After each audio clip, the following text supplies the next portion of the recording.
Hello and welcome to the Heal Strong podcast with me, Namita Purohit. As a leadership and life coach, I am dedicated to guiding my clients and students towards emotional freedom, inner strength, and healing. This podcast is proudly sponsored by the Heal Strong program. It is my signature program that helps victims make a complete recovery from toxic narcissistic abuse.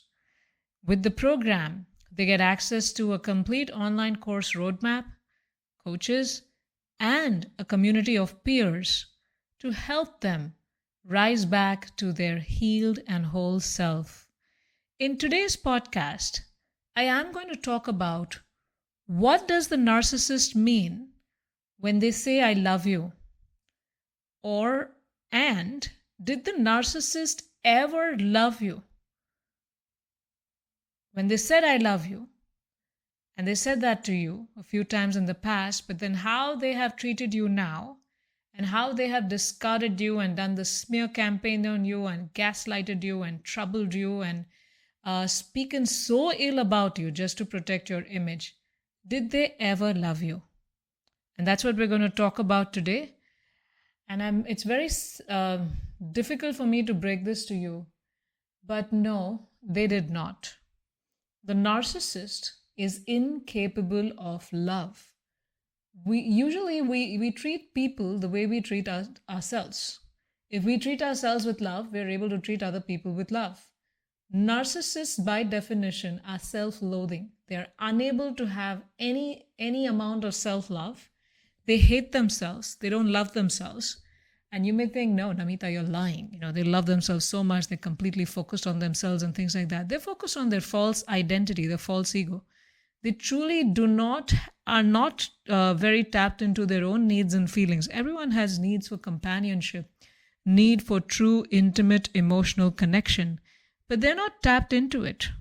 They are only focused on projecting this very perfect image.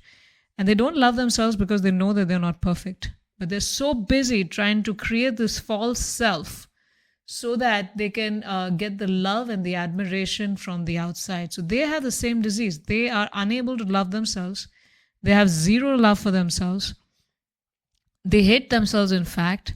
And then they're trying to project this very perfect image on the outside, hoping that they will get some love. They're after love, but what they try to get out is, they're searching for love, but then they are aiming for popularity, aiming for fame, name, and things like that. They mistake all of that for love.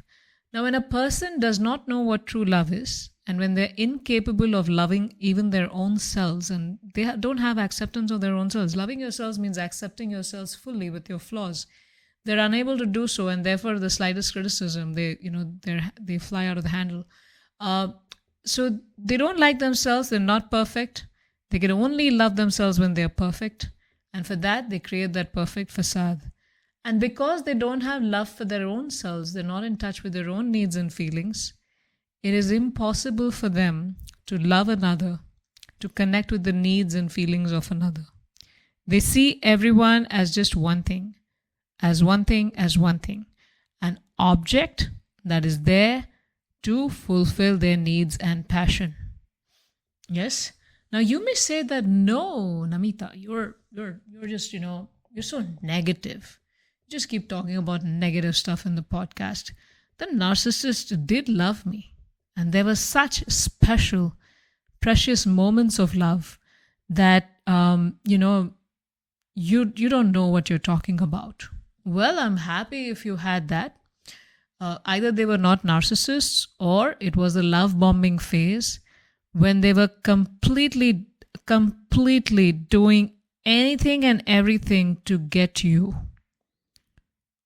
to become their partner. And during the love bombing phase, they felt they were in love, but they were not in love. They were doing this only because they saw some vulnerabilities in you, which they knew could be exploited, where you could, by them showing love to you, where you also are looking from the love from the outside to feel whole and complete, and they exploit that vulnerability. And they do all those grand gestures of love and mimicking. If you like red, they like red. If you love Sri Lanka for vacation, they love Sri Lanka too. And they mirror you exactly. You like that movie, they like that movie. If that's your favorite song, it's their favorite song. And they just completely vibe with you.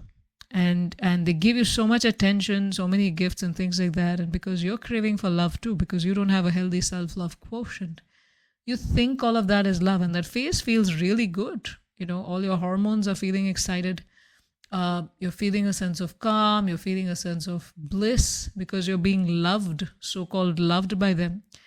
And they really want you. They really want to be with you, they want you and things like that, but they don't want you at the soul level to love you and nurture you. They want you so that they can use you. The very fact that they want you means that you are sharp, intelligent, skilled, and useful for them. They're always looking for people who they can use. And if they want you, that goes to your credit. You have those qualities. It's a weird kind of flattery, but that's what it is. And they want you so that they can use all those things about you in order to further themselves. They're never going to let you flourish. They're never going to let you grow. They're never going to let you pursue your own aspirations. All your energy, all your talent must and only must be directed towards their growth. That's what it is. Yes. And now, and they're idealizing also. You're like their ideal for them because they think, they're not perfect. So they think you're perfect. And then they want you in their lives because you have what they don't have. And once they got you, you exposed yourself fully, you shared everything about yourself. And once they got you, they know that you're in their control and the love bombing is going to stop. And once you're in their control, the love bombing is going to kind of fade away.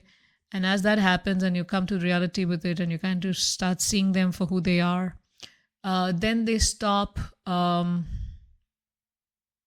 because you criticize them, they stop idealizing you. And because you criticize them, you're a horrible person. And then you're going to experience the exact diametric opposite of love bombing, hate bombing, smear campaign, gaslighting, demeaning you, breaking your confidence, not allowing you to grow and to, contribute to this world. And that's what it is. So you were all in because you were feeling loved by them. They thought it was love too, but it was not love. They were just trying to trap you. And they're looking for those strong, intelligent, focused people whom they can admire and who they can use. Yes? Now, in your mind, what happens is when the love stops and the love fades away and all the narcissistic traits, you have to start facing all of them, you get confused because you had this fantastic love bombing stage and you still feel that was real. But it wasn't. Sadly, it wasn't. That was just a ploy to get you trapped.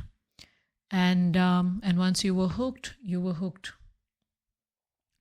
There was no way that they loved you, but in your mind, that's your reference point of your relationship with them. And you think that the spark has gone away and, you can do something to bring the spark back. But no, you can't do anything because the spark was fake.